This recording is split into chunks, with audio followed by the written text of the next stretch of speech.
Chapter 14. That night, as Stanley lay on his scratchy and smelly cot, he tried to figure out what he could have done differently, but there was nothing he could do. For once in his unlucky life, he was in the right place at the right time, and it still didn't help him. You got it? He asked X-Ray the next morning at breakfast. X-Ray looked at him with half-opened eyes behind his dirty glasses. I don't know what you're talking about, he grumbled. You know, said Stanley. No, I don't know, X-Ray snapped. So just leave me alone, okay? I don't want to talk to you. Stanley didn't say another word. Mr. Sir marched the boys out to the lake, chewing sunflower seeds along the way and spitting out the shells. He scraped the ground with his boot heel to mark where each boy was supposed to dig. Stanley stamped down on the back of the blade of the shovel, piercing the hard, dry earth. He couldn't figure out why X-Ray snapped at him. If he wasn't going to produce the tube, why did he make Stanley give it to him? Was he just going to keep it? The tube was gold in color, but Stanley didn't think it was real gold. The water truck came a little after sunrise. Stanley finished his last drop of water and stepped out of his hole. At this time of day, Stanley sometimes could see some distant hills or mountains on the other side of the lake. They were only visible for a short while and would soon disappear behind this haze of heat and dirt. The truck stopped, and the dust cloud drifted past it. X-Ray took his place at the front of the line. Mr. Pendanski filled his canteen. Thanks, Mom, X-Ray said.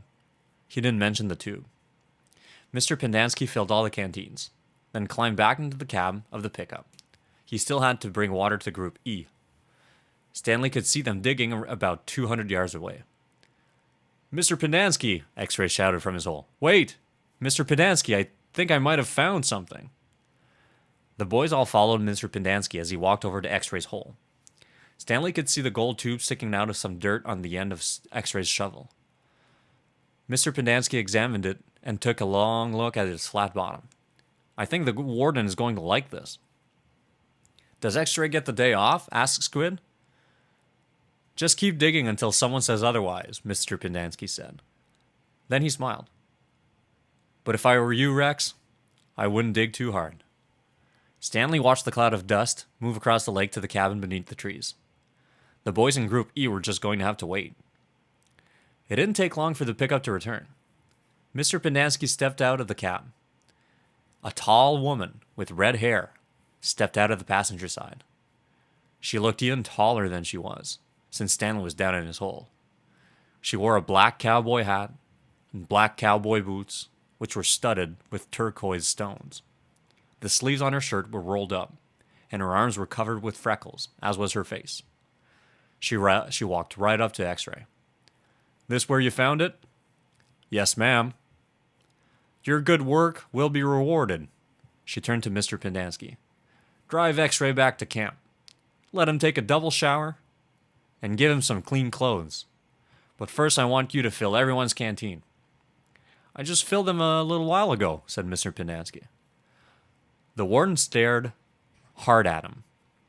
Excuse me, she said. Her voice was soft. I had just filled them when Rex... Excuse me, the warden said again. Did I ask you when you last filled them? No, but it's just... Excuse me? Mr. Pendanski stopped talking.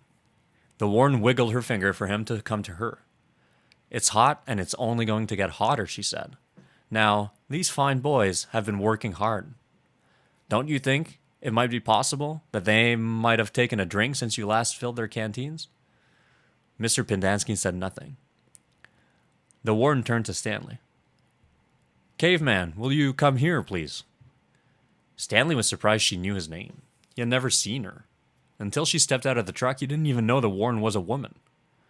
He nervously went toward her. Mr. Pendanski and I have been having a discussion. Have you taken a drink since Mr. Pendanski last filled your canteen? Stanley didn't want to cause any trouble for Mr. Pendanski. I still got plenty left, he said. Excuse me, he said. He stopped. Yeah, I drank some. Thank you. May I see your canteen, please? Stanley handed it to her.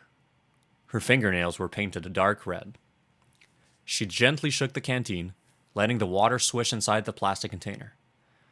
Do you hear the empty spaces? She asked. Yes, said Mr. Pendanski. Then fill it, she said. And the next time I tell you to do something, I expect you to do it without questioning my authority. If it's too much trouble for you to fill a canteen, I'll give you a shovel. You can dig the hole, and the caveman can fill your canteen. She turned back to Stanley. I don't think that would be too much trouble for you, would it? No, said Stanley. So what will it be? She asked Mr. Pendanski. You want to fill the canteens? Or you want to dig? I'll fill the canteens, said Mr. Pendanski. Thank you,